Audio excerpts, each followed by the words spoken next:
Frenchman's Gulch. This town is new to me. Ever wonder how people bought stuff when there were no price tags, no returns, and the storekeeper could charge whatever he wanted? In Wild West towns, shopping wasn't a convenience. It was a survival skill that separated the smart from the broke. Your success wasn't just finding what you needed, it was not getting completely robbed in the process. And it all started with one question: where do you even shop? The general store was the beating heart of every frontier town. These weren't specialized shops selling one thing. They were chaotic warehouses crammed with everything from needles to dynamite. Walk through those doors and you'd find fabric next to firearms, candy beside coffins, and pickles stacked near gunpowder. The layout was deliberately confusing. Storekeepers scattered merchandise throughout the space so customers had to look at everything while searching for what they needed. That flour you came for? It's in the back corner, and you'll pass 50 other items getting there. Impulse buying worked in 1875 just like it does today. Most goods sat behind the counter, not on shelves where customers could touch them. You had to ask the storekeeper to show you items. This gave him complete control over what you saw and allowed him to push higher profit merchandise. Want to see the cheap coffee? Sorry, let me show you this premium blend first. The smell hit you like a physical wall. Leather, tobacco, coffee, pickles, kerosene, and unwashed humanity all mixed into an aroma that would make modern shoppers gag. But that smell meant civilization in a land where most places had nothing. Not every storekeeper was a villain. Some quietly carried families through harsh winters on credit they knew might never be repaid. Others kept prices fair and treated customers with genuine respect. But the predatory ones? They earned every story told about them. Here's what movies never show you. There were no price tags. The storekeeper decided what you'd pay based on how desperate you looked, how much money he thought you had, and whether he liked you. Two customers could buy the same item and pay completely different prices. Lighting was terrible, stores were dark, lit only by windows and a few oil lamps. Inspecting merchandise carefully was difficult in the shadows. Storekeepers used this to their advantage, hiding defects where customers couldn't see them until after purchase. The general store was also the town's social hub. Men would gather around the stove, swapping stories and news. Women would meet other women, a rare social opportunity in isolated frontier life. The store was where you learned who died, who got married, and what crimes had been committed. But the general store wasn't the only option in larger towns. As settlements grew, specialized shops appeared, each with their own unique atmosphere and dangers. Butcher shops were blood-soaked nightmares by modern standards.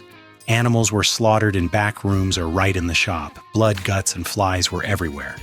The smell was indescribable. But fresh meat was valuable, so customers endured the conditions. Gunsmith shops were essential in the armed West. These specialists repaired firearms, sold ammunition, and sometimes manufactured custom weapons. Prices were high because skilled gunsmiths were rare. But a broken gun could mean death, so people paid whatever was asked.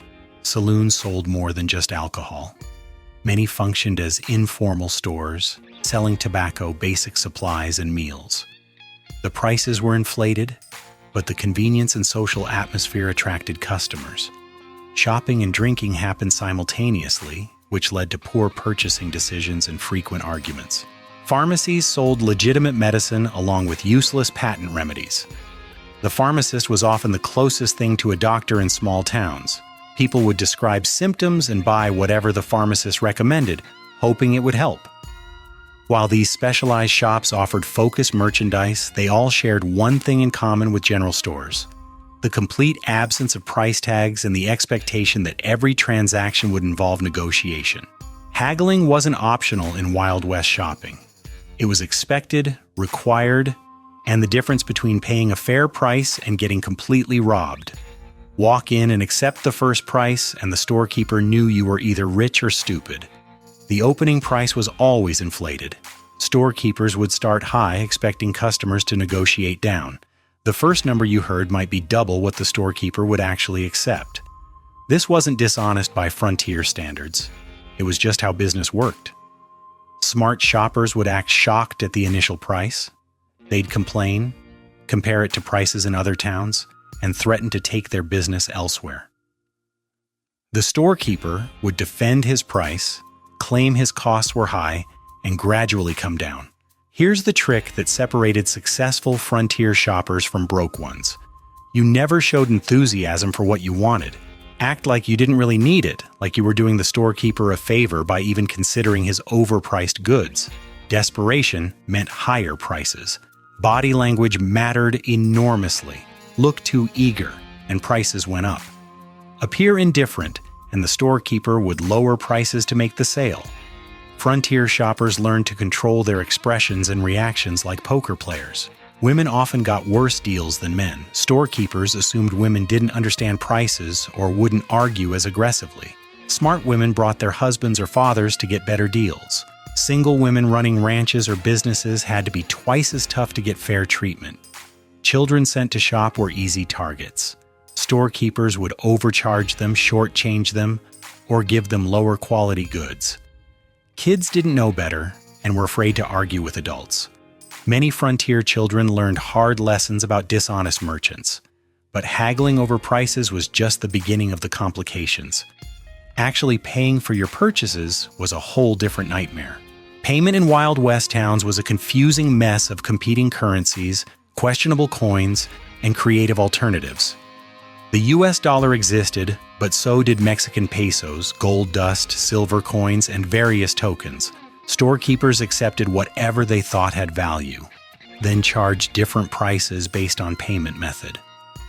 Gold dust was common in mining towns but problematic for shopping. Storekeepers would weigh it on scales that might be rigged in their favor. The purity varied wildly. What looked like an ounce of gold might be half gold and half worthless minerals mixed in. Disputes over gold dust value led to regular violence. A customer would claim the storekeeper's scale was wrong. The storekeeper would defend his measurement. Insults would fly, then guns would be drawn. Men died over a few dollars worth of gold dust.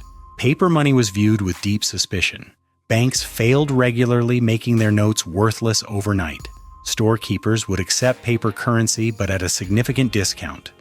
A $10 bill might only buy $8 worth of goods because the storekeeper wasn't sure the bank would honor it.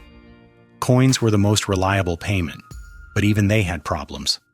Customers would clip coins, shaving off small amounts of precious metal to keep. Storekeepers would weigh coins to detect clipping. Worn coins were worth less than new ones because they contained less actual metal. Company scrip was the ultimate scam in mining and lumber towns. Workers were paid in tokens that could only be spent at company stores. These stores charged inflated prices because workers had no alternatives. It was legalized theft disguised as commerce. Credit slips and IOUs were common payment methods. A customer would sign a slip promising to pay later. These slips accumulated until payday or harvest time, when customers would settle accounts. The interest rates on these informal loans were outrageous, sometimes reaching 50% annually. Barter was often easier than dealing with currency confusion. Trade a chicken for some flour, swap eggs for coffee. But barter gave storekeepers even more control over pricing. They'd undervalue your goods and overvalue theirs, profiting from both sides of the transaction. While payment methods were complicated, they were nothing compared to the actual prices customers faced. Prices in frontier towns weren't just high. They were criminally insane by modern standards. A bag of flour that cost $2 in St. Louis might sell for $10 in a remote mining town. Distance, transportation costs, and pure greed combined to create prices that would shock modern shoppers. Supply and demand ruled with an iron fist. When wagon trains arrived with fresh supplies, prices dropped temporarily. When supplies ran low, prices skyrocketed. Smart shoppers bought when wagons came in. Desperate shoppers paid whatever storekeepers demanded when shelves were empty. Seasonal pricing was brutal. Winter in isolated towns meant prices doubled or tripled. Storekeepers knew customers couldn't go anywhere else when snow blocked the mountain passes. They'd charge whatever the market would bear, and the market would bear a lot when the alternative was starvation. Here's the scam that enriched many storekeepers. They'd buy goods in bulk at wholesale prices, then sell them individually at massive markups. A barrel of nails bought for $5 might generate $50 in sales when sold by the pound. Quality was whatever the storekeeper said it was. That premium coffee might be mostly chicory root. The pure whiskey could be watered down or mixed with cheaper spirits. The fresh flour might have weevils crawling through it. Customers had no way to verify quality until after purchase. Weights and measures were flexible concepts. Storekeepers used scales that might or might not be accurate. A pound of sugar could be 14 ounces if the storekeeper thought he could get away with it. Customers who complained too much found themselves unwelcome. The isolation of frontier towns gave storekeepers monopoly power. If the nearest alternative was 50 miles away over dangerous roads, customers had to accept whatever terms the local storekeeper offered. This monopoly power led to exploitation that would be illegal today, but even if you successfully negotiated a price and figured out payment, you still faced another major problem: the quality of what you were buying. Quality control didn't exist in frontier commerce. Storekeepers sold whatever they could get, and customers had to accept it or do without. Spoiled food, defective tools, and dangerous products were common. Buyer beware wasn't just a saying, it was survival advice. Food quality was questionable at best. Flour often contained weevils and other insects. Sugar had dirt and debris mixed in. Coffee was frequently adulterated with chicory, acorns, or other fillers. Customers would sift flour and pick through sugar before using it, accepting contamination as normal. Canned goods were relatively new technology and often dangerous. Botulism from improperly canned food killed people regularly. But canned goods were convenient and had long shelf lives, so people bought them despite the risks. You'd open a can and hope for the best. Tools and hardware were often defective. Nails would bend on the first strike. Hammers would break after a few uses. Saws would lose their edge quickly, but returns weren't accepted, so customers were stuck with junk. Even expensive items could turn out to be garbage. Medicine was the most dangerous category. Patent medicines contained alcohol, opium, cocaine, and other substances. They claimed to cure everything from cancer to baldness, but usually did nothing or made things worse. Storekeepers sold these knowing they were useless or harmful because the profit margins were huge. Gunpowder and ammunition quality was inconsistent and genuinely dangerous. Defective ammunition could misfire or explode in the gun barrel. Poor quality gunpowder might not ignite or could explode with too much force. These defects killed and injured people regularly. The lack of any regulatory oversight meant storekeepers could sell literally anything. There were no safety standards, no ingredient labels, no quality guarantees. If it killed you, that was your problem. The storekeeper had already made his profit. While poor quality was a constant concern, customers also had to navigate the social dynamics that determined how they were treated. Social hierarchy in frontier towns was rigid and obvious. Your race, gender, wealth, and reputation determined everything from what prices you paid to whether you were served at all. The Wild West wasn't the land of equality that mythology suggests. White male property owners got the best treatment and prices. They could haggle effectively, buy on credit easily, and return defective merchandise if they made enough fuss. Storekeepers wanted their business and treated them with respect. Everyone else got varying degrees of worse treatment. Women shopping alone were often overcharged and dismissed. Storekeepers assumed women didn't understand prices or wouldn't argue as aggressively as men. The few women who ran their own ranches or businesses had to be twice as tough to get fair treatment. Chinese immigrants faced outright discrimination. Many stores refused to serve them at all. Those that did charged higher prices and offered worse quality. Chinese communities often established their own stores to avoid this treatment, creating parallel economies. Black customers in most frontier towns faced similar discrimination. Some stores had separate entrances or required black customers to wait until all white customers were served first. Prices were higher, quality was lower, and complaints were ignored or met with threats of violence. Native Americans were often banned from stores entirely or only allowed to shop at specific times under supervision. When they were served, prices were inflated dramatically and quality was terrible. The racism was blatant and accepted as normal business practice. Poor white customers weren't much better off than minorities.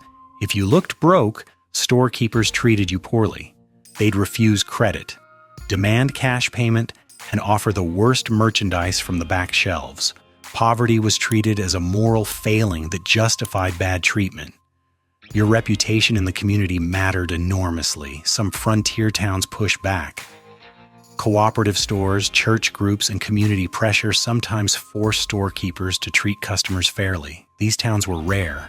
Most weren't so lucky, but they proved that frontier commerce didn't have to be exploitative. Pay your debts promptly, and you were respected and given good terms. Default on credit, and you were shunned and refused service. How you conducted yourself in stores determined your social standing in the entire community. But social standing couldn't protect you from the physical dangers that came with frontier shopping. Walking into a frontier store meant entering a space where violence could erupt at any moment. Disputes over prices, accusations of cheating, and personal conflicts regularly turned into gunfights. Shopping could literally get you killed. Arguments over prices escalated quickly in a culture where honor and reputation mattered more than life itself. A customer would accuse the storekeeper of cheating. The storekeeper would defend his honor. Insults would fly, then guns would be drawn. Many men died over a few cents difference in the price of flour. Robberies were common and terrifying. Outlaws would burst into stores, guns drawn, and demand money and goods. Customers caught in these robberies could be shot if they moved wrong or looked threatening. Being in the wrong store at the wrong time could be fatal. The stores themselves were fire hazards waiting to happen. Kerosene, gunpowder, and other flammable materials sat near open flames from lamps and heating stoves. Store fires were common and deadly. Customers could be trapped inside burning buildings with no easy escape routes. Despite all these dangers and difficulties, customers still had to actually complete their shopping, which involved its own set of challenges. The actual process of shopping was rushed and stressful. You didn't browse casually or take your time deciding like modern shoppers. You got what you needed and got out. The social dynamics and physical environment made lingering uncomfortable and sometimes dangerous. Stores were crowded and chaotic, especially on weekends when ranchers and farmers came to town. Multiple customers would be trying to get the storekeeper's attention simultaneously. There was no orderly line or next customer system. The loudest, most aggressive shoppers got served first. The storekeeper controlled the pace completely. He'd serve his favorite customers quickly and make others wait indefinitely. If he didn't like you or you owed him money, you might stand there for an hour while he helped everyone else. This power dynamic was intentional and kept customers submissive. You couldn't touch merchandise without explicit permission. Everything was behind the counter or in locked cases. You'd have to ask to see items, and the storekeeper would decide what to show you and in what order. This gave him complete control over the shopping experience. Privacy was impossible. Everyone heard everyone else's transactions. Your neighbors knew what you bought, how much you paid, and whether you bought on credit. This lack of privacy created social pressure to maintain appearances and avoid buying anything embarrassing. The storekeeper's personality was part of the sales strategy, friendly and helpful to good customers who paid cash, cold and dismissive to those who couldn't pay or owed money. This social dynamic encouraged people to buy more to maintain good relationships. But the most powerful tool storekeepers had wasn't manipulation or social pressure. It was credit. Credit was the real business model for frontier storekeepers. They made more money from credit interest than from actual merchandise sales. The goal wasn't just to sell you goods, it was to get you into debt that would keep you tied to that store for years. Storekeepers would encourage customers to buy on credit, making it seem like a favor or a sign of trust. Why pay now when you can pay later? In reality, the interest charges meant customers paid far more than if they'd bought with cash. Debt was incredibly profitable. The interest rates were outrageous by modern standards. 20 to 50% annually was common. Some storekeepers charged even more. These rates were rarely stated explicitly. They were just built into the final amount owed when settlement time came. Credit slips accumulated throughout the year. Every purchase was recorded in the storekeeper's ledger. Customers would sign for each transaction, often without knowing the exact total they owed. When harvest time or payday came, they'd discover they owed far more than expected. Some frontier families never escaped the debt cycle.